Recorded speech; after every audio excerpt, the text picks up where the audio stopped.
Moto Universitas Udayana Takita Kening Swa Keguna Widya yang berarti bersungguh-sungguh mengabdikan diri kepada kebajikan dan ilmu pengetahuan dapat digunakan wisudawan dalam kehidupan bermasyarakat dan mengutamakan kepentingan bersama dan bangsa di atas kepentingan pribadi atau golongan.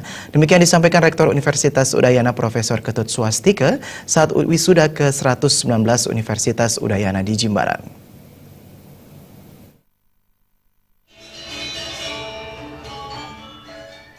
Pada wisuda ke-119, Universitas Udayana melepas 1.429 wisudawan, terdiri dari 13 orang diploma 3, 15 orang diploma 4, 988 orang sarjana serata 1, seorang lulusan profesi nurse, 1 orang profesi akuntan, 83 orang profesi dokter hewan, 10 orang profesi dokter, 42 orang profesi dokter spesialis, 252 orang magister, dan 24 orang doktor.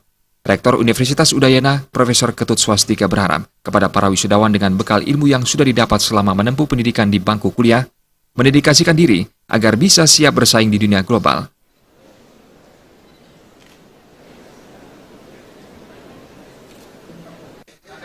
Harapan kami bahwa lulusan ini tentu mempunyai kompetensi yang memadai untuk bersaing di tidak hanya lokal dan nasional tetapi juga global, itu yang pertama. Tapi kali ini saya ingin menekankan bahwa adanya fenomena misalnya ada pelipat gandaan uang, ya, kemudian ada demo juga, ya walaupun akhirnya memang demonya itu adalah demo damai, kita sangat bersyukur.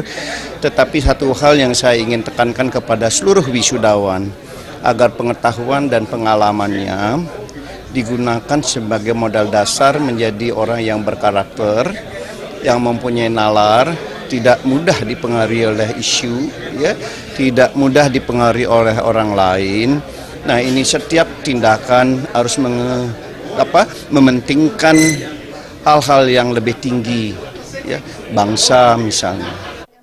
Dalam menghadapi persaingan di bidang pendidikan di tahun 2017, UNUD sebagai lembaga pendidikan tinggi negeri di Bali dituntut untuk terus melakukan pembenahan dan perbaikan infrastruktur fisik dan proses belajar dan mengajarnya.